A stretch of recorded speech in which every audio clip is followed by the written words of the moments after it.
I am here with Simone again, and we're going to tap into the energy of Gene Key 17. And we're going to see if it has a healing message for us today. So, welcome to be here again, Simone. So happy to have you. Oh, thank you so much for inviting me. I so appreciate it. I love this work and being with you today.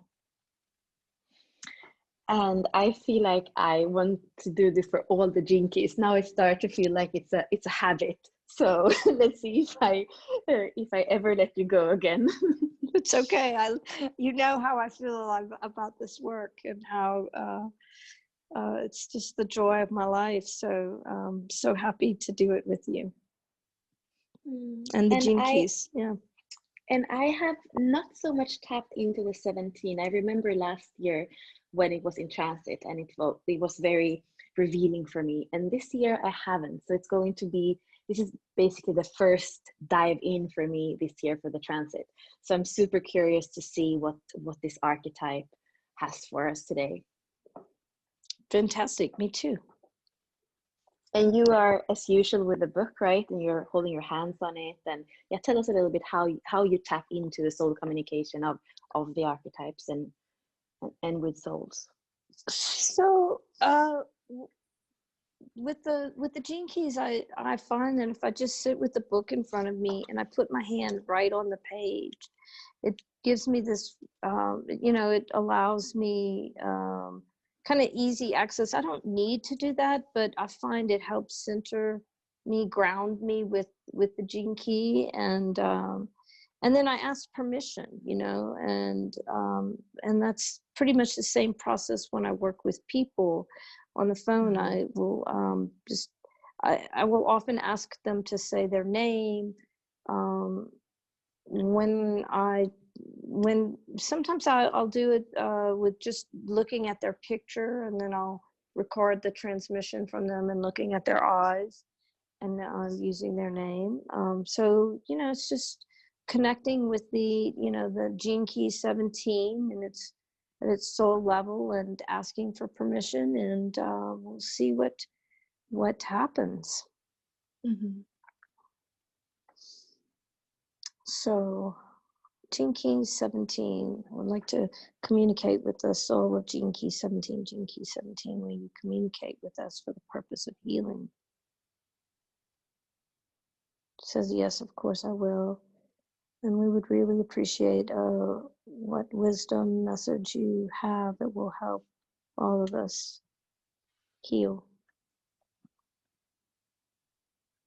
I want you to know that the truth is coming out, and it shows me an image of like the sun coming up, like the light coming, at the dawn, the sun coming up on the horizon. Mm-hmm. And there's a truth in each of us, and so then it's like it takes me to the individual cells, and it's like a sun coming up, awakening in all of the cells in Gaia and in all of us. And it's saying that it's inevitable that we awaken, that we come into knowing, alignment, awareness of our DNA, our genetic imprints, if you will. It's inevitable. It's simply a matter of how we choose to do that.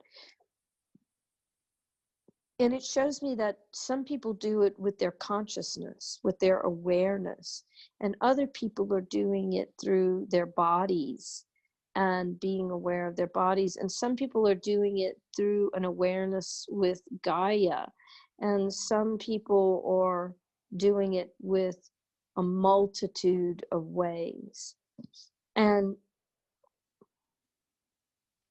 it's saying that resistance to the awareness of the awakening of the DNA, the cellular structure, the genetic imprints, is what causes disequilibrium. It's what causes Mm. the breakdown, not only within the cells, with the body, with the earth, with Gaia, within the universe, you know. Mhm. And it's saying that those of us who are awakening, and then he shows me like some people are, you know, their suns are completely out, and it's actually kind of a cross between the sun and the moon. If the sun and the moon were joined in union, that's what I'm seeing. And it's like some people's sun moon is right in front of them like a mirror that they can Mm. see into, like a portal that they can walk into. And then the being that I'm watching just walks right into this uh, sun moon portal, this mirror. Um, and it's like being in, when the person who is awakened walks into this sun moon union portal mirror, it's like uh the the first thing that I felt in my body was like almost being in virtual reality, where, you know, I started to say it's like, oh, being in virtual reality, but it's more, it's not virtual. It's what is possible, what a person can see, create, experience, know, is limitless when the awakening is allowed. And it's like when I'm in this sun moon portal mirror, everything that's in my consciousness is created. Everything that Mm. is created is in my consciousness. And so imagine this uh, experiences a ball, and you're inside of the ball and it's going on. There's stuff going on behind that I can see. There's stuff going on in front, on the sides. And somehow, even though my eyes are facing, you know, one in humanness, you know, if we're looking forward, our eyes are forward. But the being who's in this consciousness, if you will, this ball of consciousness, knows everything. You know, it doesn't Mm. matter where it Mhm. is, if Mhm. it's above, below. It's all uh, it's all a part of the being who is awakened. Um, Mhm. and it's interesting because the being who is in this awakened state can actually look out of the awakened state and Mm. see beings who are awakening, if you will. And Mhm. it's somehow I feel, when, you know, the being who's I'm allowed to feel what that being is feeling when it looks out and sees other people awakening. And there, it's showing me some of the beings who are struggling to awaken. It's almost like they're kneeling over a cell and trying to, you know, it's just such a struggle to awaken. And the being who's already awakened can feel all of that struggle. Mhm. And yet it's not, it doesn't, there's not a darkness or a lightness to it. There's, it's a part of the person who is awakened. And it it doesn't adversely, or it doesn't in any way impact the person. It's just a knowingness, an Mhm. awareness of that some are struggling to awaken. And it also feels like there's a knowing of the person in who is awakened that the others are awakening. Mm. It's like an understanding of the struggle of, you know, and there's very deep compassion, and but it feels more like an awareness or a consciousness of all of the parts of becoming awakened are with it. Mm-hmm. And now what I'm being shown is how fast things move in this awakened state. So it's, you know, the thought is instantly reality. You know, there's no delay, there's no drag, there's no, it's just so instant. In this field. And then the person just, you know, turns off it's like, you know, almost pulling the light switch and then walking out, and is back in earth world, if you will, but is in earth world with completely awakened state, and is walking around, and there is, you know, when you experience people who seem to just have awareness, there's a peace, you know, a person who just has so much peace within, whether, you know, they're experiencing a sunrise or conflict, there's a peace within, a knowingness within, a consciousness within, that all is well. And it's just walking through with so much grace, with peace, and just awareness. The awareness is so neutral. There's no charge, and, you know, it doesn't matter what the being's eye glances on. There is an understanding, a consciousness or awareness about all that is experienced. And then it's showing me that, oh, there's more awakening. It's like a new moon and a new sun, and a new awakening is occurring. And now the disc ball is even bigger. And so it's almost as if Gene Key 17 is saying it's a continual process of awakening.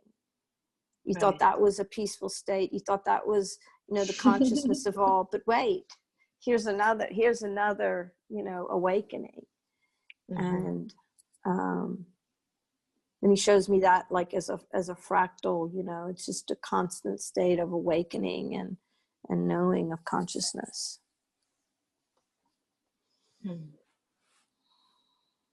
Yeah, the Siddhic word is omniscience, and I guess that there's always more to see, there's always more to include. And I also love the neutrality. Now we were speaking last week about the 36, and that is the emotion center. Now we are in the Ajna center. Now we are also, I think it's in the collective logical part of the process in human design. So it is about farsightedness. It is about neutrality. It is not in those, like, in the emotional realms. It's more in the clarity, in the precision realms. And I love that it's coming through so differently and so clearly, almost like it is that all-seeing eye, but there is never omniscience. Is always expanding somehow as consciousness. I guess that's why it has to expand, because otherwise it wouldn't include everything in its seeing. Yeah, and it's so interesting what you said about the Anja, because this whole time I felt, you know, very much when I was using the word consciousness, it felt very much from, you know, the 6th and 7th chakras were where the information was coming from, or when I was seeing the images, that's where, you know, it was like when I was describing the eyes facing forward but knowing everything in the disc, the ball, you know. So interesting. Yeah. And is there anything when it comes to, because we were saying, we're asking in terms of healing, is there anything that can help? Because we said there are also people that are in struggle and, you know, wanting to be able to see more and to become more clear, have more clarity. Is there any advice, that anything to focus on that the 17th could leave us with a message of focus, or a message of soothing in some way. Well, it's interesting because the awakening is so individual, right? It's because it's all based on one's own DNA encoding and imprinting, if you will. And so each being's awakening is different. And yet the overall awakening shifts, it becomes like a sun, a disk for a unified ball of the um, sun, moon, again, the divine masculine, divine feminine. But it's like that being in that space creates a sun for other people to see by, if you will, and creates a resonance of peace and grace in the field. And so that, just the act of becoming awakened, awakening the one's own DNA, elevates, in a sense, shifts the vibration of the field, allowing other people to see the sun in its whole, it actually helps some people to know what they're working toward, even though it's a different process for themselves. And for some, it just holds the vibration. For those who can't see, it just holds the vibration. And there are some who can or here to explain what they did or show, but ultimately each person has to then use the tools or the examples to it's like watching somebody do a puzzle. Imagine there are infinite number of us making a puzzle, and there are some of us who can't put our puzzles together. And so we look at how other people are putting their puzzles together, and that gives us an idea. Oh, well, this is how you do it.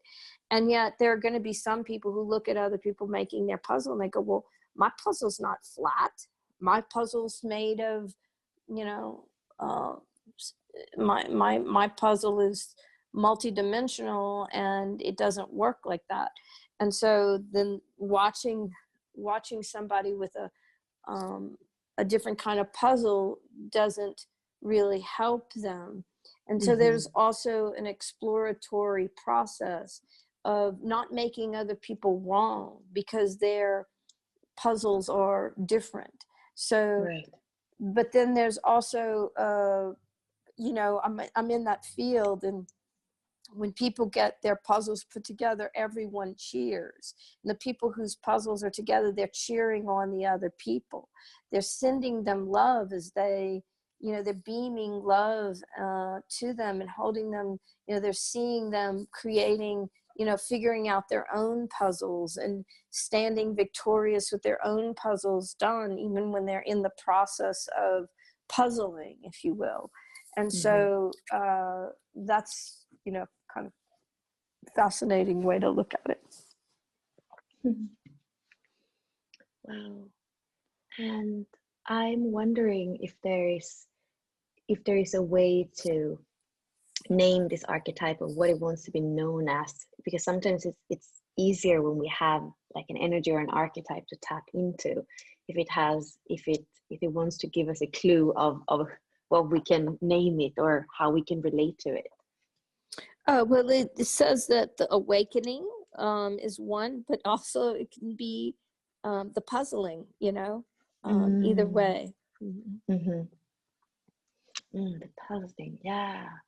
I can see that it's connected. The programming partner is the 18th, that has to do with perfection, and in a low frequency can have that judgment towards others, to be like, oh, there is a more perfect way to do this. There's a more perfect way to awakening, and that at a higher frequency, it has that acceptance instead of the judgment. And then I'm wondering, it's also connected to the 62 that comes down from comes up from the throat and meets the 17th that comes down from the ajna, and the 62 has to do with precision and light language. So I'm wondering how that is connecting into precision. Might have to do with the process of awakening and then how it's happening, but I wonder how light language is connected to the awakening and to the puzzling.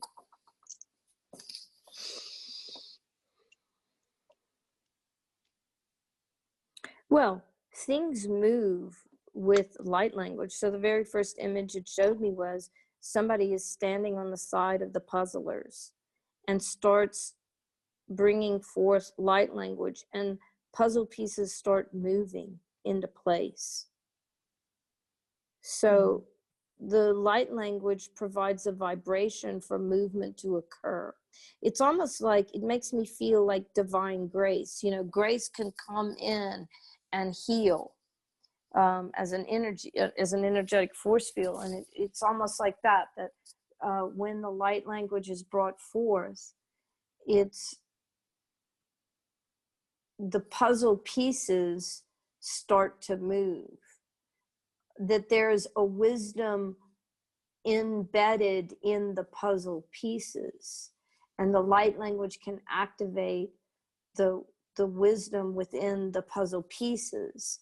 And so maybe the person, so the way that the pictures that I'm being shown are that, you know, there are people who are there and they're puzzling and they haven't been able to get the pieces into the right places, and suddenly the puzzle pieces start to awaken with the light language being sung, and they vibrate. It reminds me of we've seen those videos of sound making the sand move into a geometry on its so it's like that. So the light language is going on, and the puzzler is watching the pieces move, and as the pieces move, awakening within the puzzler, oh, I hadn't thought about that geometry, and that connection. So it helps the person who is, the puzzler, to understand the wisdom of the pieces, that it's a co-creative process, and that there are a myriad of geometries that are possible. So it's like, if you've only seen the flower of life, you might not know of other geometries that it could possibly, the puzzle could fit into, if you will. And so then the whole process becomes a co-creative process between the puzzler, the pieces of the puzzler, the light language, and the whole unified field. It's like the light language also holds a vibration that unites or opens up the whole unified field. So it's almost like the puzzle pieces, through the vibration, are connected to everything, and then the puzzler who is engaged with that process and has the wisdom to know, oh, now it's a co-creative process, then it's not just a co-creative process with the puzzle pieces, but then it becomes a co-creative process with, physical and non-physical, self and other. So the multi-dimensionality of the process is awakened, in a sense, with the light language. Wow, thank you. Is there anything else that wants to come through, or does it feel like the message for the transit is complete?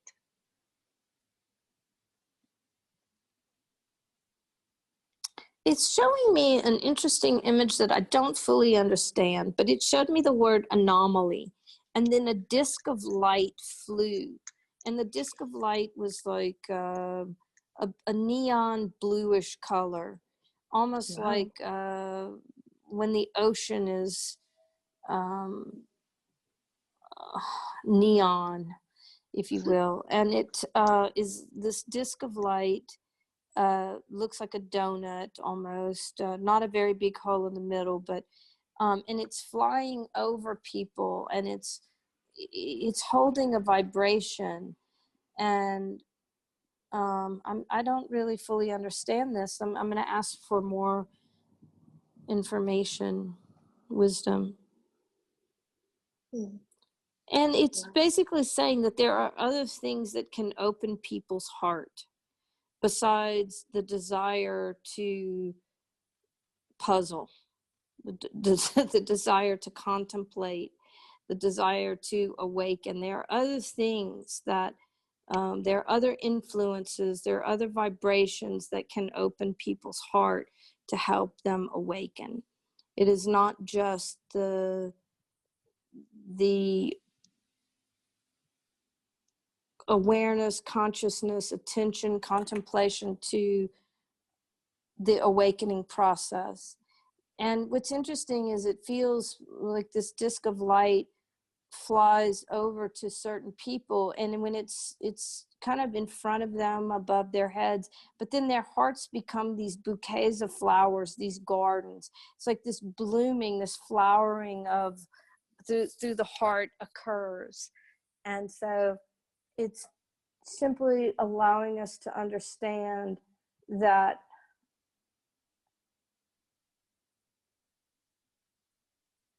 there's magic, you know. Mm-hmm. And different people can open up in different ways. Yeah. So precious. Thank you so much. You're welcome. And let us just say thank you to Gene Key 17 and how much we appreciate. And as I'm just sending gratitude to Gene Key 17, it's like it's throwing us bouquets of flowers. You know, it's just sharing the beauty of its soul with us. And we're just so grateful. Thank you. We receive, we receive, we receive.